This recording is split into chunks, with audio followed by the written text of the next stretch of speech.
நீ என்பது மழையாக நான் என்பது வெயிலாக மழையோடு வெயில் சேரும் அந்த வானிலை சுகமாகும் சரி என்று தெரியாமல் தவறென்று புரியாமல் எதில் வந்து சேர்ந்தேன் நான் எதிர்பார்க்கவில்லை நான் என் வசம் இரண்டடுக்கு ஆகாயம் இரண்டிலும் போகுதே என் காதல் கார்மேகம்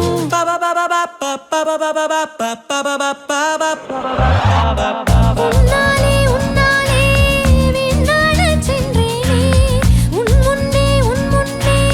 மெய்தாழ நின்றேனே ஒரு சொட்டு கடலும் நீ ஒரு பொட்டு வானம் நீ ஒரு புள்ளி புயலும் நீ பிரமித்தேன்